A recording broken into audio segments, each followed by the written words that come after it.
Hi guys! It's been absolutely ages since I've done a Poldark video. I'm really sorry it's taken this long, but it's been a really crazy month. Lots of stuff going on in personal life and also work life, and every time I've tried to come to do this video, something's gotten in the way. So I have, especially this evening, I'm going to sit down, film this video, and then tomorrow morning, I absolutely promise, which will be Saturday, I will be uploading this video, so you will finally get to see this.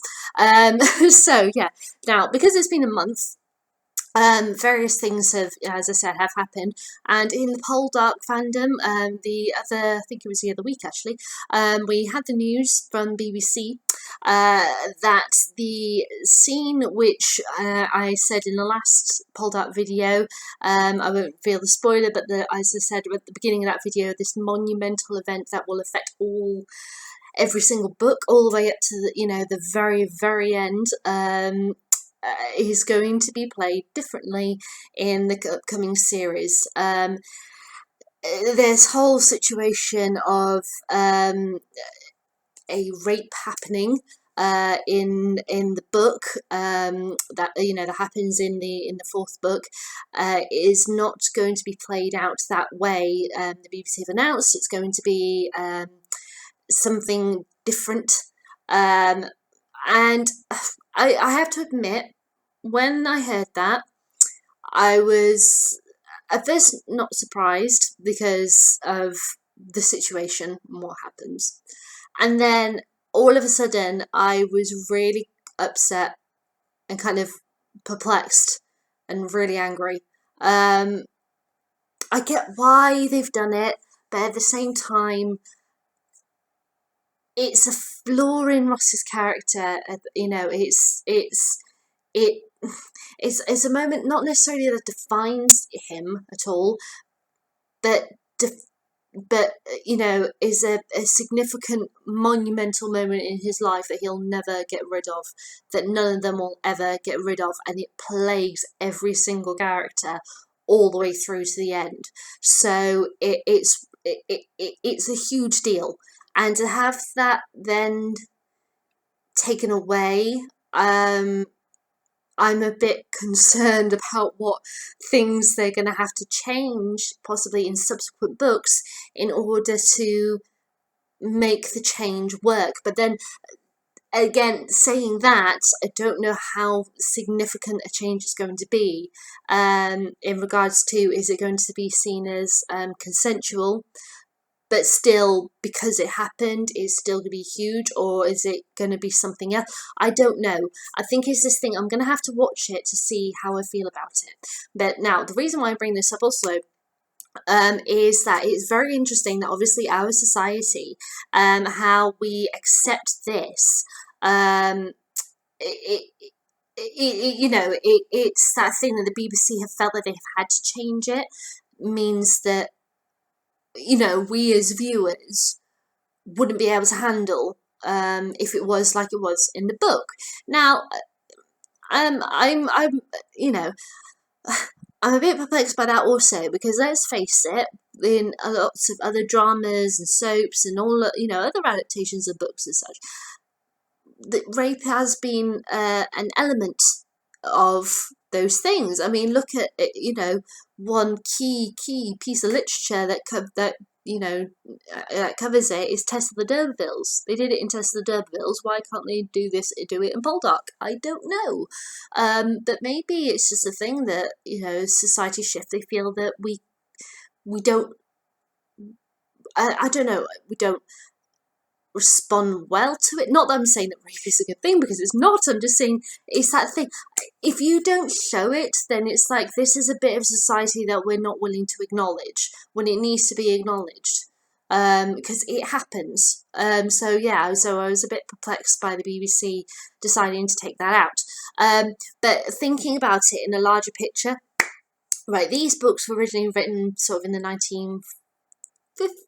40s, 50s or something, over that time. And society then was very different to society now. And things that are said and things that are done in the earlier books would have been seen differently then than they were now. And it does make you wonder that, you know, in some elements, thinking back over the book series, if this, you know, these Poldark books had been, you know, published recently as, you know, totally new books, would the contents of these books have appeared as they do currently? And I can't help but think that probably not.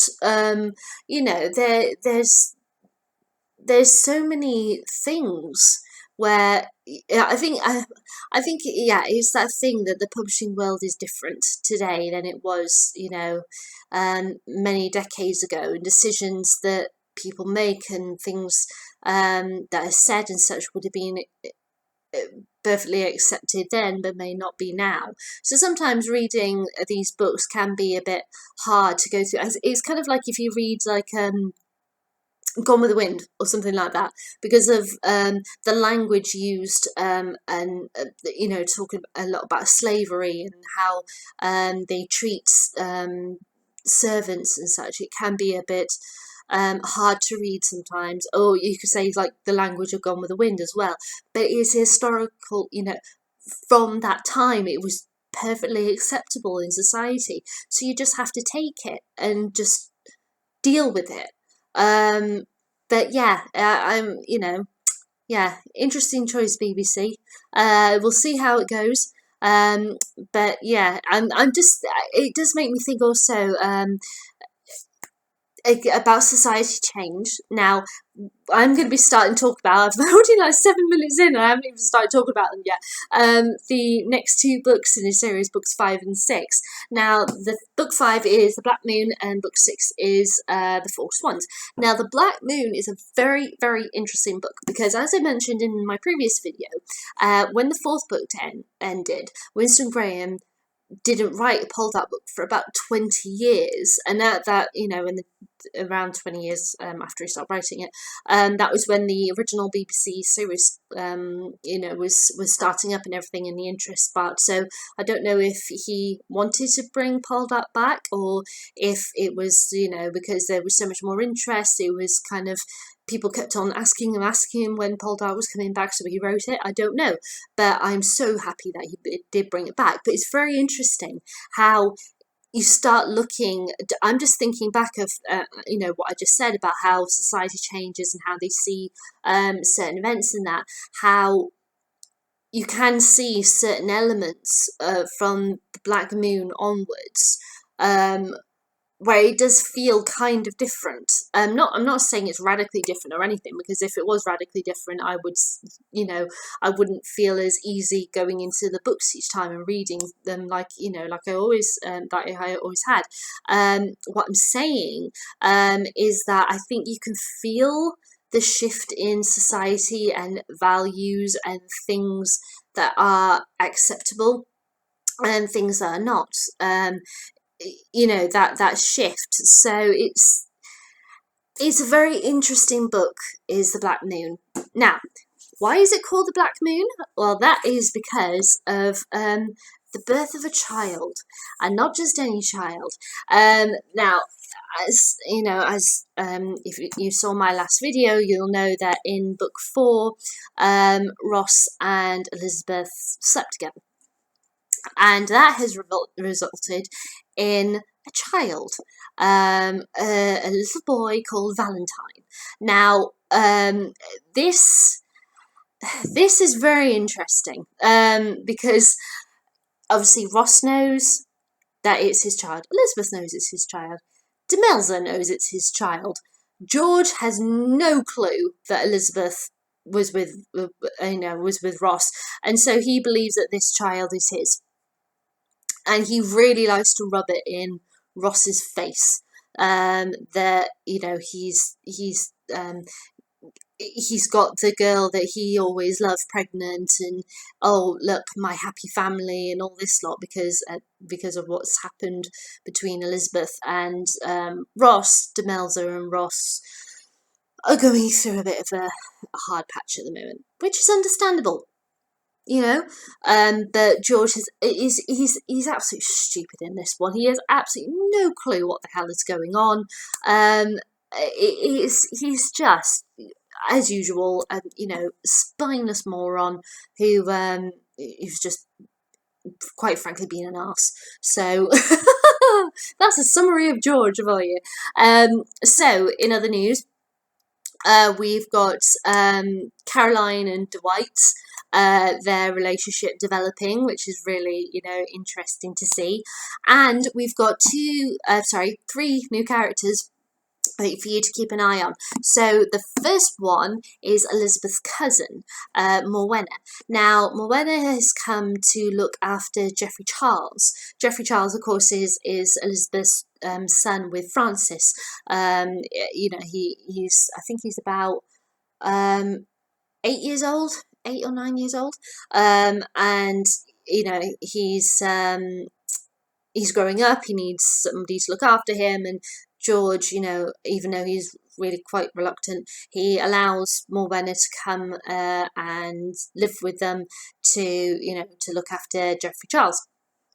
And at the same time, two of Demelza's brothers turn up, Sam and Drake. Now, Sam and Drake, along with all of her other brothers, are introduced in, I believe it's second book, because it's when Julia is born. They come to her christening along with their father, who causes a bit of a ruckus, and and she sees them and everything, and they're really nice guys. But then we don't see them again, and now they turn up many years later and come to live with Demelza and Ross. Ross is not that keen, unfortunately, but it turns out to be quite an interesting thing for them to do. Drake captures the eye of Morwenna. She finds him quite intriguing character, and so do I. I like Drake. I think he's a really genuinely nice guy. And the thing is that with Geoffrey Charles, George sees him as a burden. He doesn't want any involvement with him whatsoever. He's not a father to him at all. So when Drake appears, and he's really not, he's a big brother and a dad to him. He's really nice, and he listens to him, and they talk, and they're riding, and they do various things together. It means the world to Geoffrey Charles to have this man in his life, and this man likes his governess. He's over the moon to have this relationship. So I really like their his ongoing relationship with Drake. I think it's Geoffrey Charles really starts to come into his own during this time as well. He's no longer just the little kid who's running around. He's got his own life and such, and he's going to school, and he's learning about the world. But when he's at home, like I said, his father ignores him. The only other person he has is his mother. His mother loves him, but she has to obey her husband. And if that means that Geoffrey Charles has to spend the evening alone in his room or whatever, night after night, because that's what's being commanded, that's what has to happen. And it breaks his heart, but it's what has to happen. It's really sad. Poor Geoffrey. But anyway, right, let's talk more about Ross and Demelza, because they're going through quite a bit of tough time because of the birth of Valentine.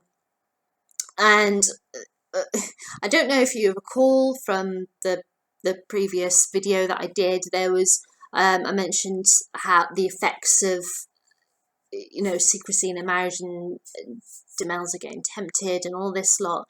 There was a character, she got tempted by, and he comes back quite strongly in the Four Swans. But it's very interesting about where her heart lies where she has to make an ultimate decision about certain things, and it's that horrible thing that sometimes there are people that come into your life who will live with you in your soul forever. They may not be someone who you marry. Like brief encounter, I suppose you could argue about this woman who falls in love with this a doctor, who wasn't her husband, and he will live with her forever in her soul, even though they are not together. And that is what this man is for Demelza. Um, Ross obviously always will live in her soul as well, but there is this one other person. It's the way it is. And I really felt for Demelza during the Four Swans. It was really, really kind of hard going to read her plight and everything. But it's very interesting how they Ross, in this one as well, they have two more children at that point. Jeremy and is it Clarence? Clarence, I think it might be at that time. Sorry, I can't remember the name of all the children off my head. I think. Oh no, it is Clarence, because then it's Henry, and then it's sorry, Bella, and then it's Henry. So yeah, so she does have, she's a mother as well at this point, and dealing with all of this stuff inside her. I really felt for Demelza, especially in the Four Swans. I think it was very interesting. There's a bit of adventure going on as well for Ross, throughout the whole turmoil of what's going on with Elizabeth and his marriage and all that lot. Dwight is kidnapped, basically, captured. He goes off to help soldiers overseas, such because this Napoleonic War is coming into it now, and is captured, and so Ross goes on a mission to save him. And it's Caroline realizing a few things about how she feels about him, and it's wonderful to see their relationship growing and such. But how war affects Dwight is very interesting as well. As I've said in the previous one, Winston Graham, I think he's one of the best historical writers I've ever come across. He's absolutely amazing. The way that he describes these battles and Ross trying to find his friend and everything is absolutely astonishing. It had me on tenterhooks. These two books, you feel a shift definitely happened. That more of a darkness is creeping into this now, and there is a depth to them that there hasn't been before. I feel, especially to do with Demelza and Ross, and I just want to read you the last bit of the book, which I know is probably a weird thing to say, but I think this is the key moment where you can feel Ross and Demelza's marriage start to lift back up again. They've been going steadily on a downward style. They kind of sort of up and down, but because of the birth of Valentine in the Black Moon, it's really affected them. Sorry, I forgot to say the Black Moon, why it's called the Black Moon. It's said that a child that's born under an eclipse, also known as a Black Moon, will bring terror and death on the family. It will set a cloud on the family, and that's what happens with the birth of Valentine. Even the title, even that can tell you how darkness is creeping in, like I said. But okay, so this is Ross and Demelza. They spend very little time together. They show that they like each other for their children, and that's really it. They don't talk to each other. They don't spend time together. Demelza has come in. She's really sad. Something's happened, and it kind of feels like a new chapter is beginning in their relationship. It's the way it is. and she's very upset, and Ross has poured her a glass of wine or something, and just drink this. She took a second gulp from his glass. You're very good to me, Ross. I'm good for you, no doubt. To me. Forgiving. But forgetting? I don't know. Perhaps it's a mistake to forget. All I know is that I love you. I suppose that's all that really matters. It's what matters to me.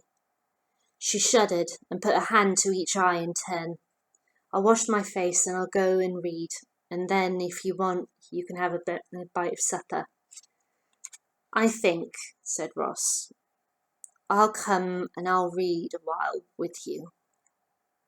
So to have a situation where you cannot talk to each other, you can't look at each other, you can't eat together, sleep together, none of that, then something happens and one of them is vividly upset and they have a bit of a discussion, and that leads to them saying about eating together, and Ross says, I'll come and read a while with you. That's really huge. They've read together a lot. So these two books, they're a bit of a weird reads because of, as I said, things are shifted. You've got darkness setting in, but you have a little light appearing at the end of the Four Swans, and it's really, really nice to see. But yeah, that's all I can think of to say right now, because it's been like nearly 2 years since I read it, so you have to forgive me. There's probably loads of other stuff in these books that I've completely forgotten about. But yeah,